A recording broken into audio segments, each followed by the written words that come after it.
अस्सलामुअलैकुम नाजरीन कराम, कहा जाता है कि जिस दरख्त पर सबसे ज्यादा फल लगा होता है, सबसे ज्यादा पत्थर भी उसी के नसीब में होते हैं। शायद पाकिस्तान का मुकद्दर भी उसी फलदार दरख्त की तरह है। मुस्लिम दुनिया की इकलौती सुपर पावर, मुस्लिम दुनिया की सबसे बड़ी और ताकतवर फौज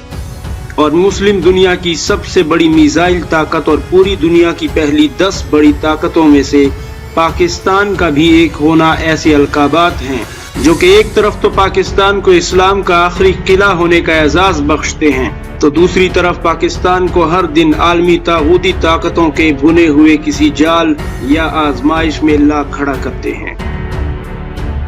क्योंकि दुनिया की बड़ी ताकतें हमेशा इस बात से गजबनाक रहती हैं कि दुनिया में आज तक 6 एटमी ताकतें और मजबूत अफवाज सिर्फ गैर मुस्लिम ही थीं। फिर ये एक इस्लामी मुल्क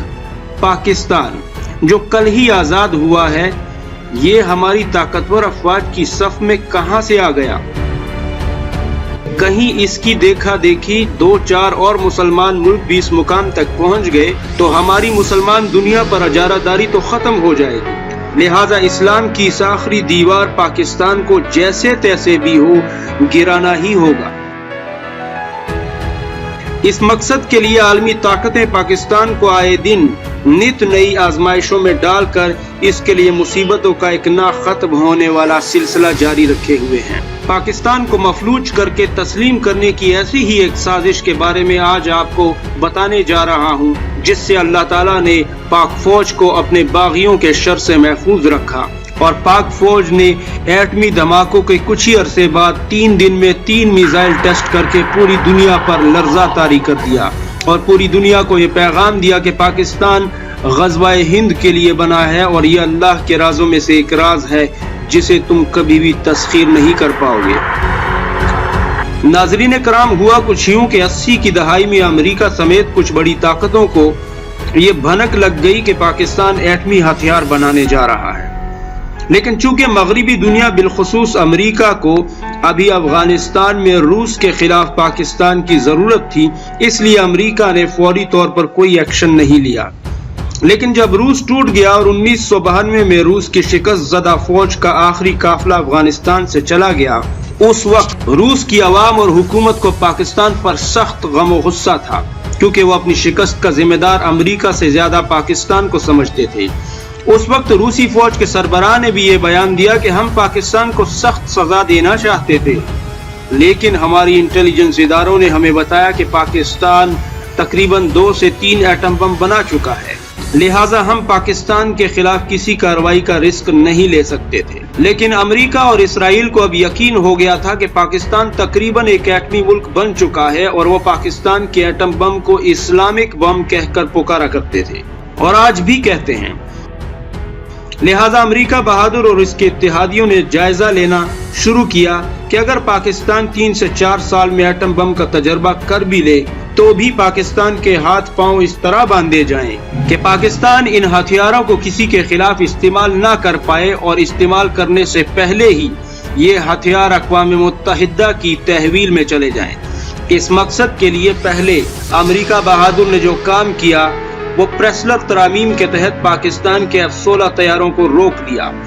यानी रकम वसूल करने के बावजूद ये तैयारे इसराइल को दे दिए गए और जो तैयारे पहले से मौजूद थे उनकी सर्विस, उनके पार्ट्स और मेंटेनेंस पर भी पाबंदी आयद कर दी ताकि 2 से 4 साल में ये उड़ने के काबिल ही न रहे। पाकिस्तान के पास मेराज तैयारे भी थे, लेकिन वो है एटमी हमला करने की सलाहियत नहीं रखते थे। दूसरा काम, अमेरिका ने अक़वाम मुत्तहिदा में मिसाइल टेक्नोलॉजी की दूसरी मुल्कों को फरोख्त या ट्रांसफर पर सख्त करारदाद मंजूर करवा ली,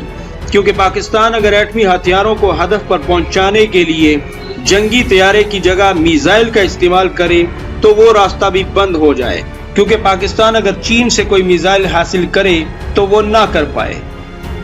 90 की दहाई में चीन भी इतना मजबूत नहीं था कि अमेरिका और बड़ी पावरों के हुक्म को फलांग सके, लेकिन चीन और शमाली कोरिया का अल्लाह भला करे, जिन्होंने बेनजीर भुट्टो के दौर में मिसाइल टेक्नोलॉजी में पाकिस्तान की छुपकर मदद की।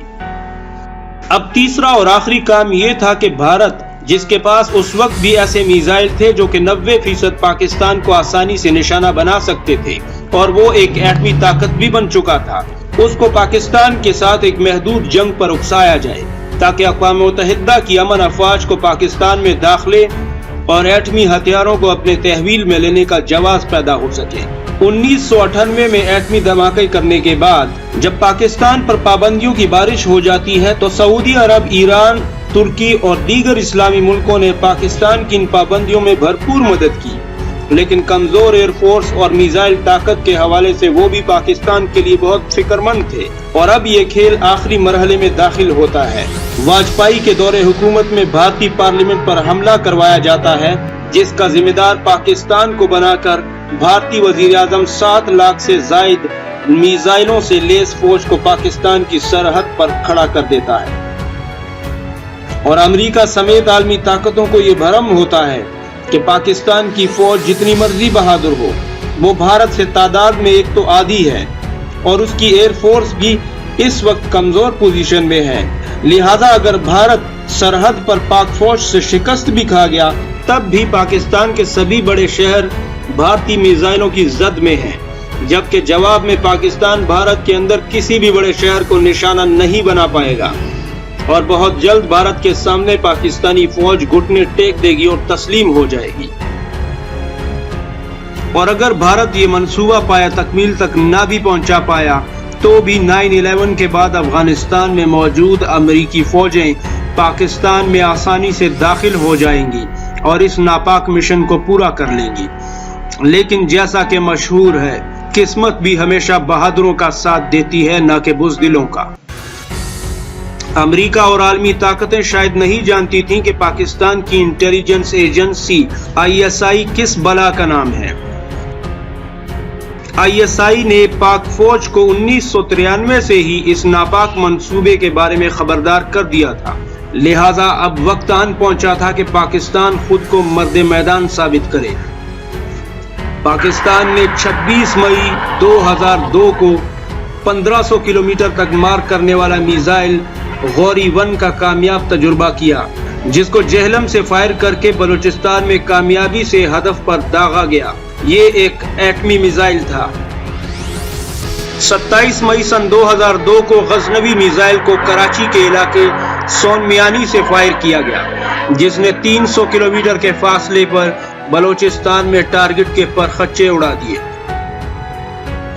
28 مئی سن 2002 کو تیسرا میزائل ابدالی فائر کیا گیا، جس کی رینج 180 کلومیٹر تھی اور اس نے کامیابی سے ہدف کو پن پوائنٹ ایکوریسی کے ساتھ نشانہ بنایا۔ اور اس طرح 3 دن میں 3 میزائل ٹیسٹ کر کے اب امریکہ اور بڑی طاقتوں پر لرزہ طاری ہو گیا تھا۔ بھارتی فوج کے قدموں تلے سے زمین کھسک گئی تھی، کیونکہ ان ایٹمی میزائلوں کی زد میں بھارت کے 75 سے بھی زائد شہر آ گئے تھے۔ اور تو اور افغانستان میں کابل، قندوز اور کندہار میں اور دیگر ایسے افغان علاقے جہاں امریکی اور اتحادی فوج کے اڈے اور بیسز تھے، ان میزائلوں کی نوک سے صرف ایک حکم کی دوری پر تھے۔ پاکستان نے ان میزائلوں کے تجربے کر کے بھارت سمیت امریکہ اور اس کے اتحادیوں پر اس حقیقت کو آشکار کر دیا کہ پاکستان اگر ایٹمی ہتھیار بنانا جانتا ہے تو ان کی حفاظت کرنے کی نہ صرف طاقت رکھتا ہے بلکہ حیثیت بھی کھڑی کر چکا ہے۔ پورے افغانستان میں امریکی اور اتحادی فوجی بیسز اور اڈے اور 75% بھارت اب پاکستانی میزائلوں کی نوک سے چند لمحوں کے فاصلے پر تھا۔ غوری 1 میزائل نے صرف 8 منٹ 32 سیکنڈ کے مختصر عرصے میں اپنے ہدف کو فنا کیا تھا۔ اس لیے افغانستان میں موجود تقریباً سبھی امریکی اڈے اور بھارت کے تقریباً 52 بڑے شہر پاکستانی سرحد سے اوسطاً 300 سے 1100 کلومیٹر کے فاصلے پر تھے، لہٰذا امریکہ اور بھارت یہ جان چکے تھے کہ پاکستان تقریباً 4 سے 6 منٹ میں ایک بھیانک جوابی کارروائی کرنے کی طاقت کھڑی کر چکا ہے۔ اور بھارت کے پاس تو کوئی اینٹی میزائل سسٹم بھی نہیں تھا، لہٰذا اس وقت کے امریکی وزیر دفاع ڈونلڈ رمسفیلڈ نے ہنگامی طور پر پاکستان کا دورہ کیا اور اس وقت کے پاکستانی سربراہ جنرل پرویز مشرف سے ملاقات کی اور اس کے فوراً بعد بھارت کا دورہ کیا، جس کے بعد بھارت نے فی الفور اپنی فوج کو ज़माना अमन की पोजीशन पर वापस बुला लिया। और इस तरह अल्लाह ताला ने मोहम्मद रसूलुल्लाह सल्लल्लाहु अलैहि वसल्लम के आशिकों को सुरखरू होने का मौका दिया और पाकिस्तान ने दुनिया को एक बार फिर सबूत दिया और यकीन दिलाया कि रसूलुल्लाह के फरमान और पेशगोई के मुताबिक ग़ज़वा-ए हिंद को अपने अंजाम तक पहुंचाने वाली अजमी सल्तनत कोई और नहीं बल्कि यही पाकिस्तान है। नाज़रीन कराम, आपसे इल्तिमास है कि वीडियो को लाइक और सब्सक्राइब करने के अलावा कमेंट में पाकिस्तान जिंदाबाद और पाक फौज पाइंदाबाद ज़रूर लिखिए। इससे हमारी फोर्सेस का मोराल बुलंद होता है। शुक्रिया।